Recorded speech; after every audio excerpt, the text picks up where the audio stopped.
surveying us all. My brother-in-law, Tad, opened his mouth. These shares and the $10 million from Kathy's inheritance will go to the eldest daughter, my wife. Hearing those words, I doubted my own ears. Tad. My sister stood up and faced Tad. What's the matter? You have the right to receive it, don't you? Don't worry, Kathy would be pleased too. Remember, she helped out with the debt repayment before, right? However, that's in normal circumstances, but in your case, it's slightly different, isn't it, right, Michael? Jess. Tad, sorry for the late introduction, but this lawyer, David here, is the executor of Mom's will. The executor of the will. Tad looked at me and the lawyer with a puzzled expression. It's something Mom asked me to do before she passed away. Yes, I have the responsibility to execute the contents of the deceased's will. What does the will say? Don't tell me it says not to let the eldest daughter inherit anything, Tad said with a thin smile. Well, my name is Michael. Approaching my late 50s, I'm entering the latter half of my life. My daughters have grown up and find it more enjoyable to go out with their friends. On weekends, I've started to relax more with just my wife. One sunny afternoon, we were on the terrace, drinking coffee after a meal. The phone rang, and my wife stood up saying, "Yes, yes." The moment she heard the name of the caller, her expression stiffened. Her voice trembled as she responded, clearly disturbed. I stood up to go to her, but then the call ended. Kathy has passed away. Though I knew she didn't have much time left, I couldn't hide my shock at the news. Mom had been hospitalized for a long time. When was the last time we talked? Recently, she had rarely regained consciousness, and the doctor had told us to be prepared. She was diagnosed with her illness and hospitalized about 6 months ago. My wife and I had been taking care of her. Mom, having been widowed early, had raised me single-handedly, so I was the only one she could rely on.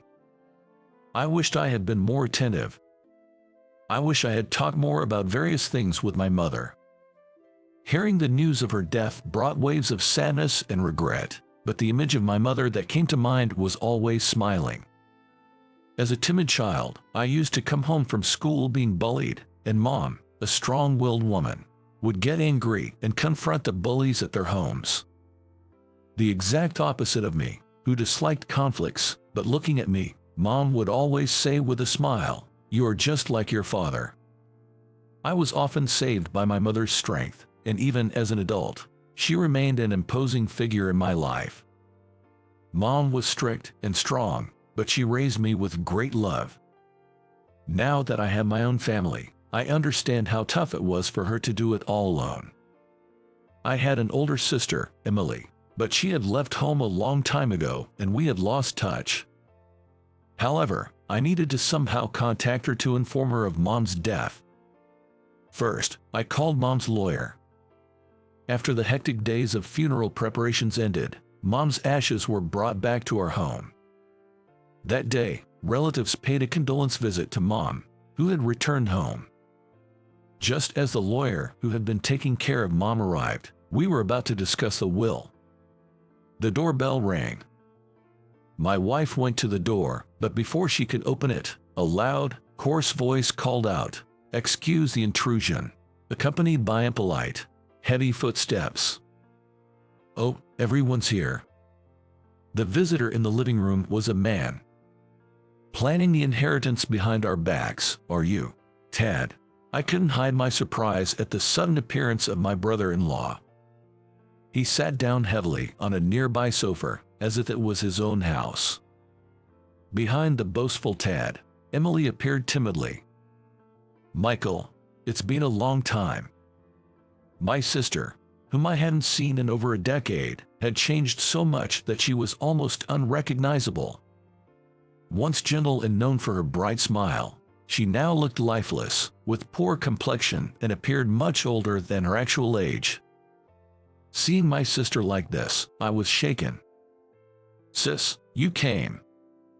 Thank you for letting me know," Sorry I couldn't make it to the funeral." Saying this, Emily looked down, seemingly apologetic. I had many things I wanted to ask, but words were hard to find after not seeing her for 10 years.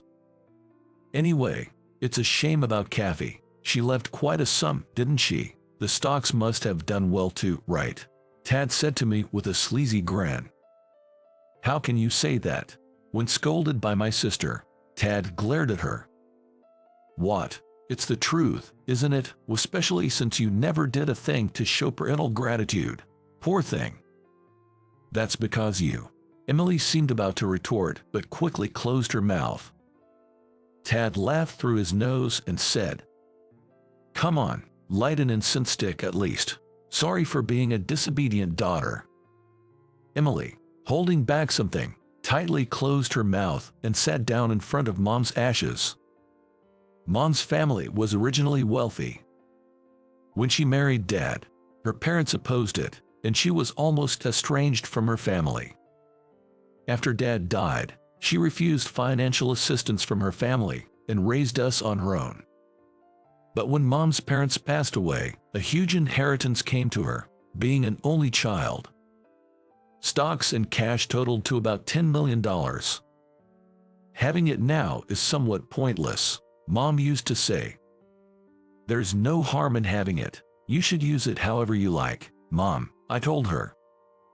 I was already married and supporting myself, and Emily had left home a long time ago. Emily, though, Mom was worried about my sister. It had been a long time since Emily got married. Initially, we kept in touch, but there had been no word from her in recent years. She stopped visiting even during the holidays. "If something happens to me, take care of Emily. Siblings should help each other." "Yeah, I understand." But the contact details I had for my sister were no longer valid, and I had no idea where she was or what she was doing. Mom's words had always left me concerned about my sister, Emily. After reuniting with her after such a long time and with so much to catch up on, it seemed now wasn't the right moment. "Mom," muttering, Emily had been joining her hands for a long time when Tad, with an exaggerated sigh, said to her, "How long are you going to stay absorbed in this?" He seemed to have no intention of joining his hands, lounging on the sofa instead. "What are you doing here all of a sudden?" My wife, seemingly running out of patience, asked Tad. Tad's attitude had probably been irking her for a while. "What? You're talking to me like that?" Tad said and glared at her. My wife looked like she wanted to say something, frowning. "Well, never mind. Are all the relatives here?" Surveying us all, Tad opened his mouth. "These shares and Kathy's inheritance of $10 million will go to the eldest daughter, my wife." Hearing those words, I doubted my own ears. "Tad." Emily stood up to face Tad. "What's wrong? You have the right to receive it, don't you? Don't worry, Kathy would be happy about it. Didn't she help out with the debt repayment before? The agreement was different. You said that was the end of it when she arranged the money.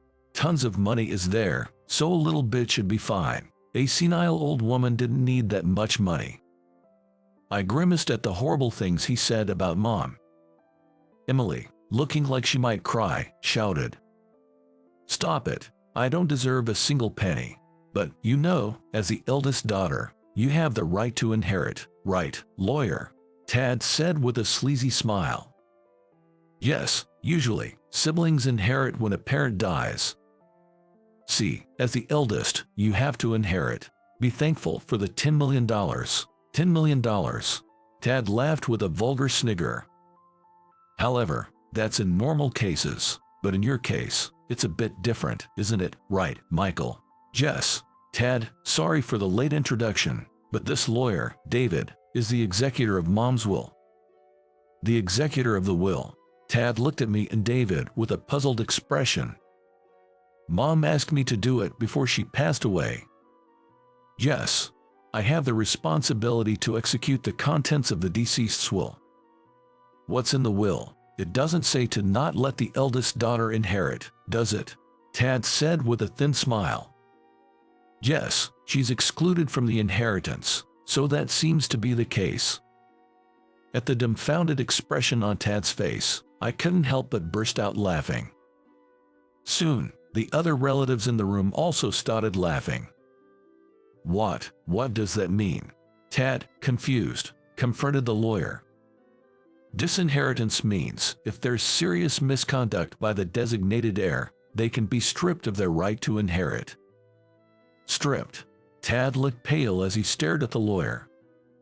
Oh, what a pity, my wife mockingly said to Tad, almost as if returning the favor.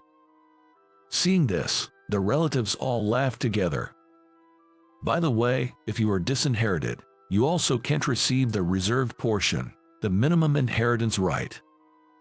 Hearing this, Tad turned to Emily with an almost aggressive tone. Hey, did you know about this? I don't know. We haven't been in touch for a long time, Emily exclaimed. That's impossible. You, Tad, had a large debt paid off by the deceased during her lifetime, said David, causing Tad's gaze to shift uneasily. She did it on her own. What, that was you who forced? Shut up, Tad yelled, causing Emily to flinch. Damn it, I was tricked. I married her thinking her family was rich. Such a way to speak. Emily was shocked by Tad's words.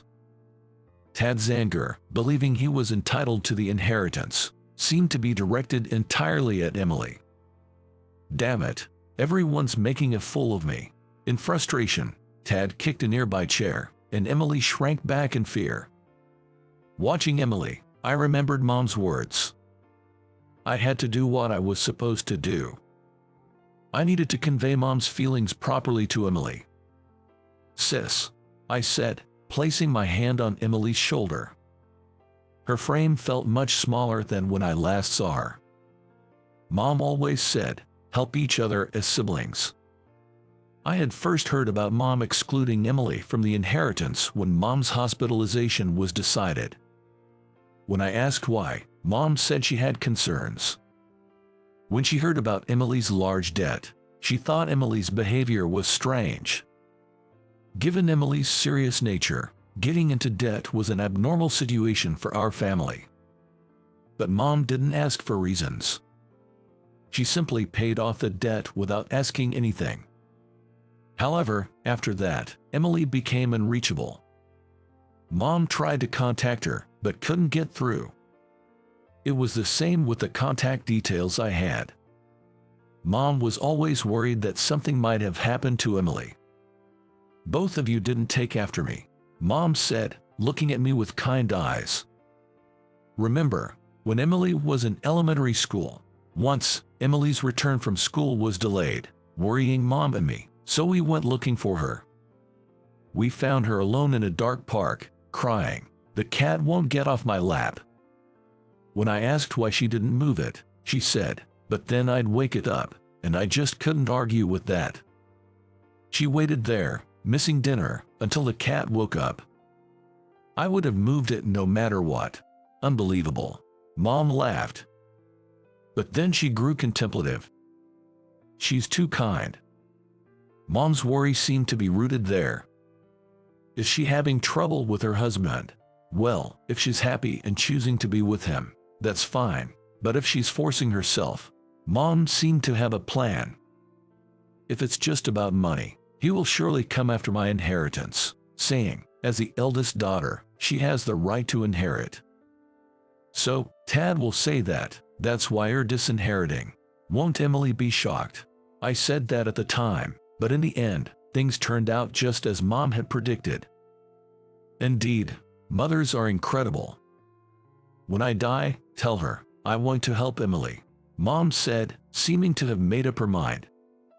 Just saying that, will she understand? She's smart, she'll be fine. Siblings should help each other, please, Michael.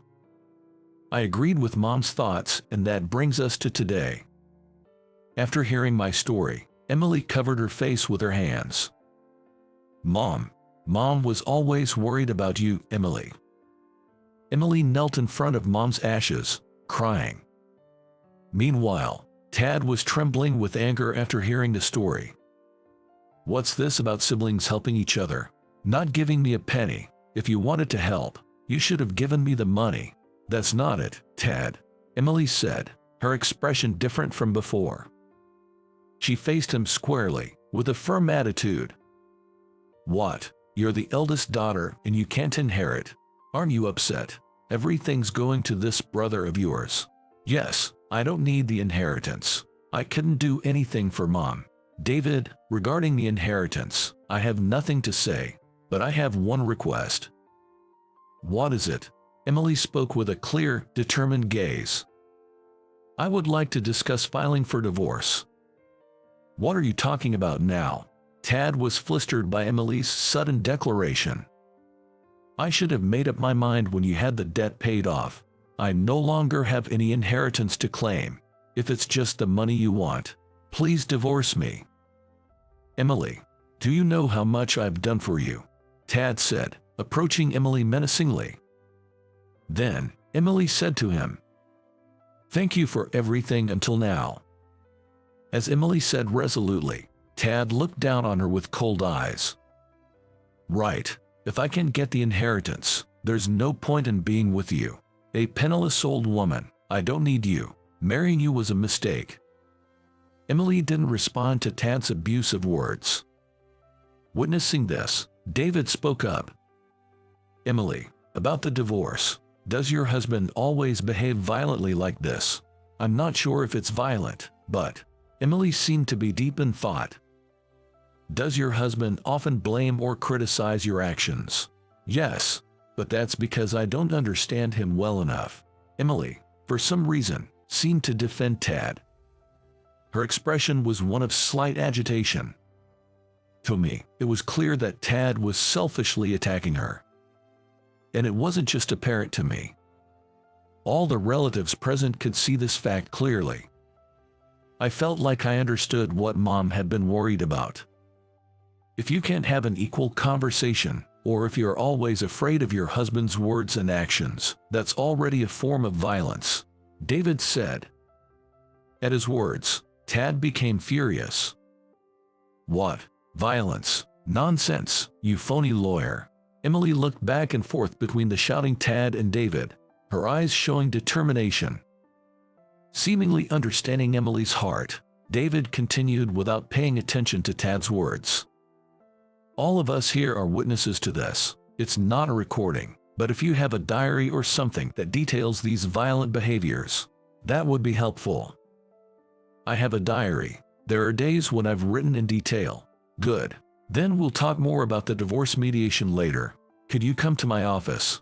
David said, handing Emily his business card. Thank you, I appreciate your help, Emily replied, and then she turned to resume the conversation, as if Tad was no longer of any concern to her. In the midst of the exchange between Emily and David, Tad tried to intervene but was unable to stop them. Hey, don't joke around. I did everything thinking of you. Are you repaying kindness with ingratitude? Tad raged. Emily, with a resolute attitude, replied to him. Please be quiet for a moment. I've decided not to give in to you anymore. Months later, Emily and Tad's divorce was finalized. Emily gathered evidence and bravely confronted Tad. Though it might have taken longer if Tad hadn't agreed to the divorce, fortunately, he quickly withdrew. Emily was astounded. He really just wanted the money. Tad paid alimony to Emily and left the house they lived in. Emily, already living elsewhere, would likely never see Tad again. The last time she saw Tad was at the mediation, where he apparently said nothing to her, mindful of the judge's impression. The once domineering man had become meek as a lamb, making Emily wonder what she had been afraid of. Finally, I could tell Emily the truth about the bequest. A bequest means that even non-heirs can receive property. In other words, I could share Mom's estate, which I had inherited, with Emily. This was also Mom's intention, which I had heard during her lifetime. I was waiting for Emily's divorce to be finalized. This way, Tad wouldn't get a penny, and I could give Mom's inheritance to Emily. It was a farewell gift for her new life. Such, I don't deserve that. Emily was surprised and confused by my sudden offer. Mom told me to do it. We can't ignore the wishes of the deceased. She wanted siblings to help each other, I said with a smile. Tears welled up in Emily's eyes as she said, "Thank you." Then, she turned towards the altar and prayed. "Mom, thank you. I'm sorry for worrying you." I looked at the photo of Mom on the altar. She had a bright, cheerful smile. It seemed as if she was saying, "I'm glad. Welcome, and thank you for coming. Emily, congratulations on the opening. Congratulations on your new cafe." Today was the opening day of the cafe Emily had started. My wife and I brought a gift to celebrate the opening. The stylish and serene cafe was already bustling with customers. Emily used part of Mom's inheritance to start the cafe, something she had dreamt of for a long time. Post-divorce, she wanted to try pursuing her long-held dream. Emily's demeanor was lively and cheerful as she served customers. It was like the Emily of the past had returned. "It's a nice place. It feels comforting," I said. "Thank you. Hey Michael, remember that painting?" Emily pointed. I looked where she indicated, seeing a framed painting. That was in Mom's room. It was a favorite painting of Mom's that Emily and I often looked at in our childhood. Though not very expensive, Mom had always treasured and kept it. "Yes, I got Mom's favorite painting to display here." Nostalgic. I think Mom would be happy.